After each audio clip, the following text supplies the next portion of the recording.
Ces dernières années, des révolutions violentes, des escalades militaires et des conflits armés se sont produits en Égypte, en Libye, en Syrie, en Irak et dans d'autres pays. Des groupes agissant pour le compte de l'Iran sapent les régimes des armées conventionnelles perdent de pied devant des formations terroristes comme le Hezbollah et Daesh, ce qui entraîne la désintégration de plusieurs pays arabes. Pour certains observateurs, ces turbulences renforcent la sécurité d'Israël. Tous tiennent que la désintégration des armées syriennes et irakiennes, qui posaient par le passé une menace majeure pour Israël, ainsi que les traités de paix conclus avec l'Égypte et la Jordanie, permettent désormais à Israël de faire des concessions territoriales. Israël peut-il vraiment faire des concessions sur ses frontières? The Western Israel must now prepare to defend themselves against a new kind of enemy. The terrorist groups gaining power in the Middle East today are not like those of the past, comprised of small, secretive cells carrying out hijackings, shootings and suicide bombings. We're now confronting terror armies. The British Army faced this threat in Iraq and Afghanistan, and Israel is facing these threats along all of its borders. That's why strategic depth as a key to defence of our borders is still crucial as a first line of defence. Hamas in Gaza has evolved from an underground terrorist group into the ruling regime and a formidable military force. With army bases, former lines of command, fighting brigades, special forces, including naval commandos, offensive tunnels, thousands of rockets, anti-tank and anti-aircraft missiles. The same goes for ISIS and Hezbollah, who have armored vehicles, advanced artillery, missiles, drones, and more. Hezbollah, which is deployed along Israel's northern borders, has already threatened to invade the Galilee in the next war. All of that is a proof of the importance of having defensible borders. Certains de ces groupes terroristes se battent les uns contre les autres, mais tous partagent le même objectif, la destruction d'Israël. Ils violent ouvertement les normes humanitaires qui obligent pourtant tous les acteurs dans un conflit armé.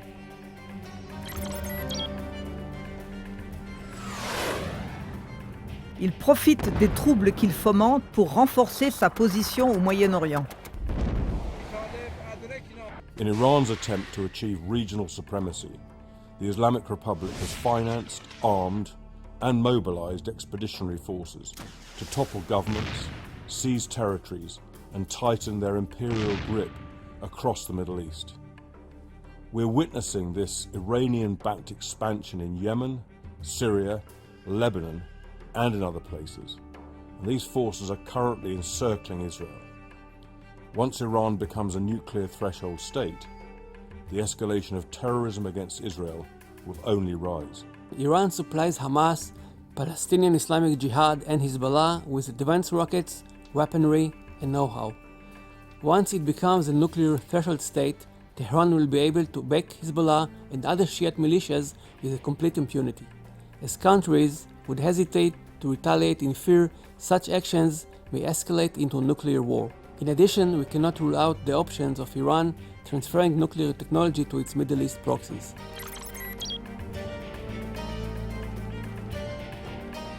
Depuis 1967, la vallée du Jourdain a constitué un formidable obstacle géographique protégeant du côté est Israël qui n'a que 65 km de large en cet endroit. Les pentes escarpées contrôlées par Israël forment un obstacle de plus de 1000 mètres de hauteur, difficilement franchissable. This ridge that we see here is a topographical obstacle between the Jordan Valley and the main center of Israel. And as you can see, it's very hard to cross it with a big orbit or big formation of tanks, etc. And there are only 5 passages, so it's easy to defend. And the area is wide open, so you can deploy here 2 divisions once it's needed. And in our region, it's needed every couple of years. We need this defensive border, the Jordan Valley, because it gives us, first of all, the minimal strategic depth of only 40 miles between here and the Israeli seashore.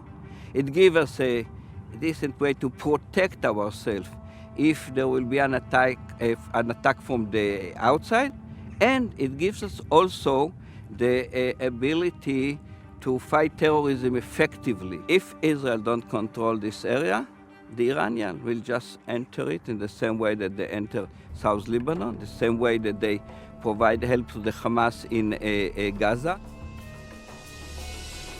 Si Israël ne contrôlait pas cette zone, les Iraniens pourraient y pénétrer comme ils l'ont fait au sud Liban et qu'ils le font pour aider le Hamas à Gaza.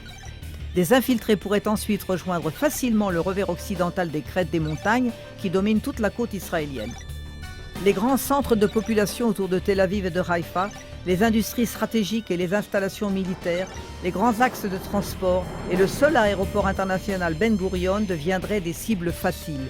On comprend donc pourquoi la majorité écrasante des responsables sécuritaires d'Israël s'oppose farouchement à des concessions dans la vallée du Jourdain.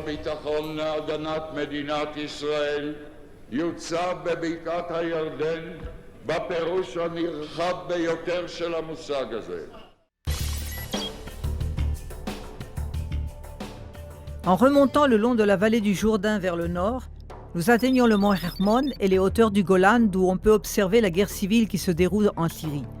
Avant la guerre de 1967, ce kibbutz, comme beaucoup d'autres villes et villages israéliens, était bombardé et pilonné quotidiennement par les forces syriennes installées sur ces hauteurs dominant le lac de Tibériade.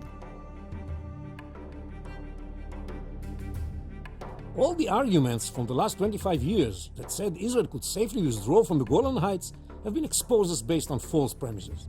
Had Israel withdrawn from the Golan, we could have easily had ISIS and Al-Qaeda bearing down on the Sea of Galilee and northern Israel.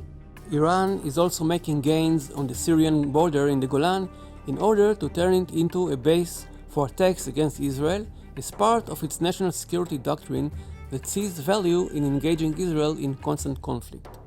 Senior Iranian and Hezbollah officers were recently targeted, allegedly, by Israel as they made their plans on the Syrian border.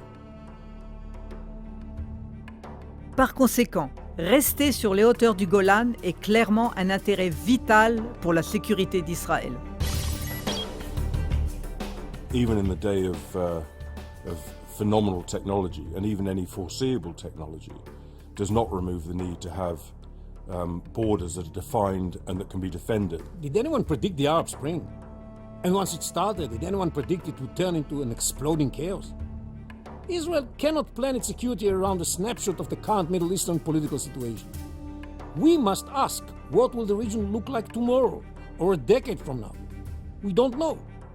That's why Israel must assume that its need for defensible borders will always be relevant. C'est le seul fait constant dans un Moyen-Orient instable et imprévisible. Des frontières défendables sont vitales pour la sécurité d'Israël.